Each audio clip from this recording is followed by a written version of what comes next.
Welcome to Tapasi daily blog. আজকে ব্লগটা এখান থেকে শুরু করছি। এখন রান্না করব কী কী সেগুলো দেখো। আর এই যে বন্ধুরা, ছেলে পড়তে বসেছে, সাধারণ জ্ঞান পরীক্ষা পড়তে বসেছে। কালকে মুখ ফাটিয়ে নিয়ে এসছে, পা কেটে নিয়ে এসছে, মুখটা ঘোরা দেখা, মুখটা ওই যে মুখ ফুলে এনেছে পুরো। পড়তে বসবে, পড়েছে। আর আমি এই যে চা বিস্কুট নিয়ে বসেছি, বিস্কুট খাবো, খেয়ে রান্না বসাবো। বন্ধুরা, তেলাপিয়া মাছ বেগুন দিয়ে করবো, দেখতে থাকো কীভাবে করি। যে নুন হলুদ দিয়ে দিয়েছি, কড়াইয়ে তেল দিয়ে দিয়েছি, তেলটাকে ভালো করে নুন হলুদ মাখিয়ে নিয়ে ভেজে নেব।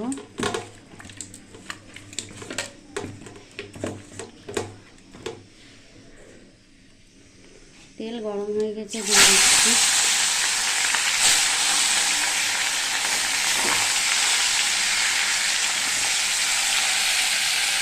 মাছ ভাজা হতে থাক, তারপরে করবো আজকে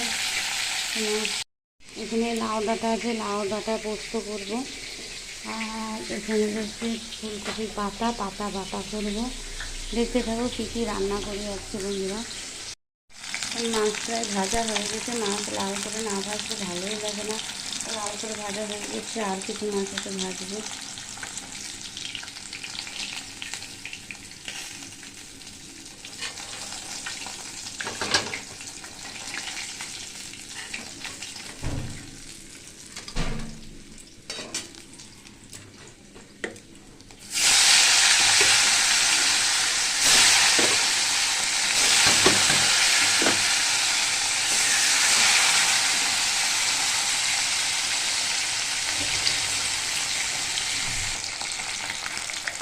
মাছগুলো ভাজা হয়ে গেছে।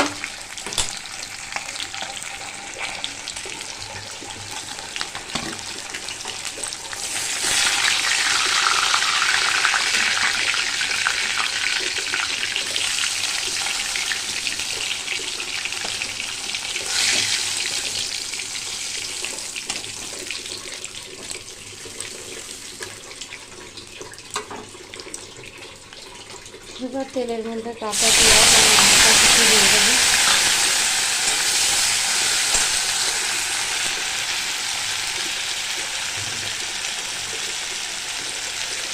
পরিমাণ মতো লবণ,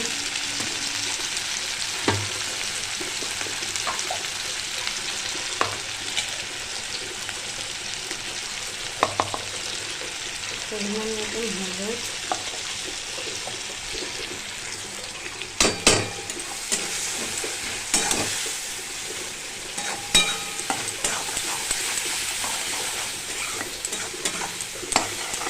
ভালো করে ভাজা হতে থাকুক, তারপরে কেটে রাখা বেগুন দিয়ে দেবো।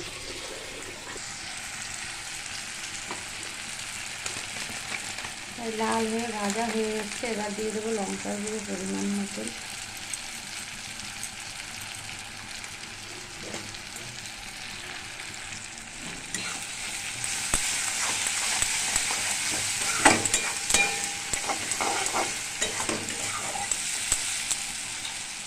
তেল ছেড়ে গেছে ভাজা, এবার কেটে রাখা বেগুনগুলো ধুয়ে রাখা দিয়ে দেবো।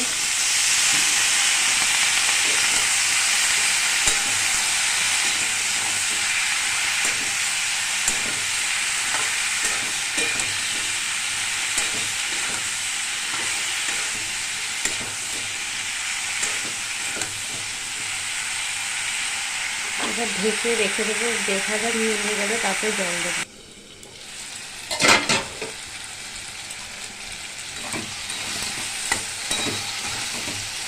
বেগুনগুলো নিয়ে গেছে, এবার জল ঢেলে দেবো পরিমাণ মতন।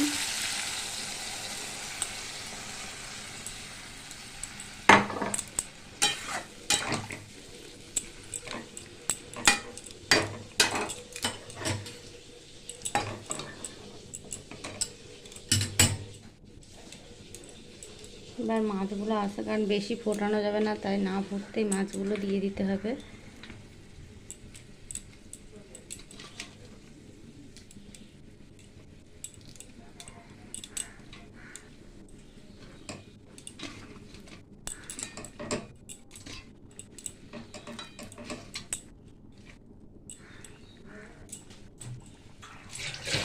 মাছগুলো সাজিয়ে দেওয়ার পর ঢেকে দিতে হবে। আর এদিকে লাউ ডাঁটা পোস্তটা বেটে নিই।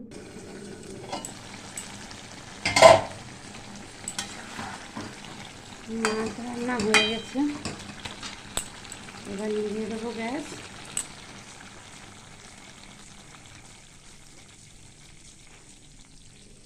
হয়ে গেছে বেগুনের দিয়ে তেলাপিয়া মাছ।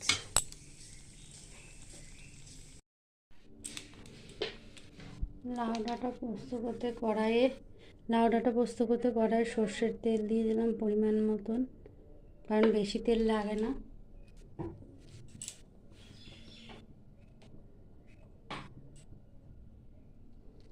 তেলটা গরম হলে কালো জিরে ফোড়ন দিয়ে দেবো। তেল গরম হয়ে গেছে, কালো জিরে ফোড়ন দিয়ে দেবো আর শুকনো লঙ্কা ফোড়ন দিয়ে দেবো। একটু ভালো করে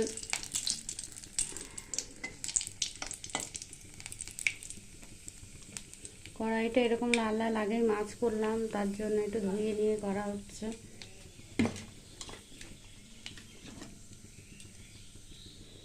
হয়ে গেছে, আলুগুলো তেলে ভেজে নেব।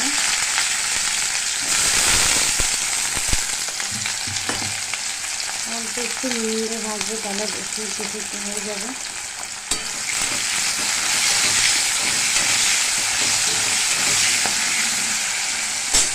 আর এই যে বেটে রাখা পোস্ত আর এই যে লাউ ডাঁটা সিদ্ধ করে রেখেছি, একটু হালকা সিদ্ধ করে না নিলে হয় না সিদ্ধ। আলুটা ভাজা হতে থাক, লাল হয়ে ভাজা হয়ে গেছে। এবার লাউ ডাঁটাগুলো দিয়ে দেবো।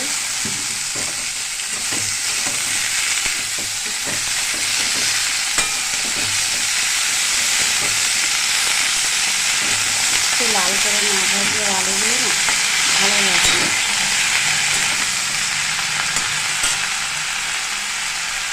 এবার একটু পরিমাণ মতো লবণ দিয়ে দেবো।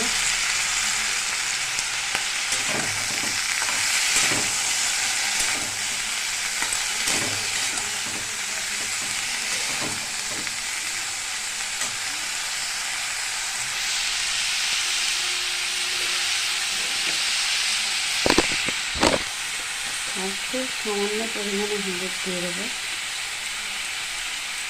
একদম সামান্য পরিমাণ মতো না, অল্প একটু হলুদ দেবো, কারণ শাক আর পোস্তের মধ্যে হলুদ এমনিই কাটে না।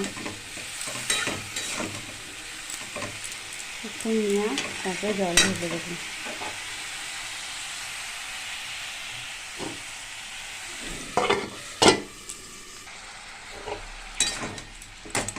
কষে গেছে, এবার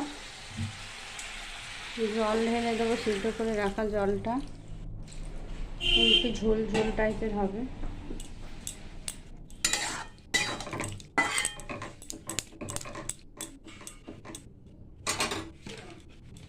বেটে রাখা পোস্তটা দিয়ে দেবো।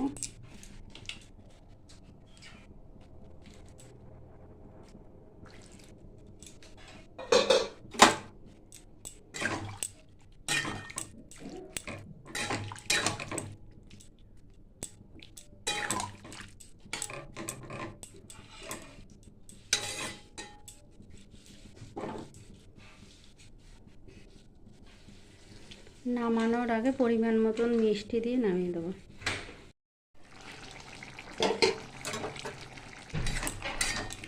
পোস্ত প্রায় হয়ে গেছে, এবার মিষ্টি দিয়ে নামিয়ে ফেলবো। চিনি দেওয়া হয়ে গেছে, এবার নামিয়ে নেব।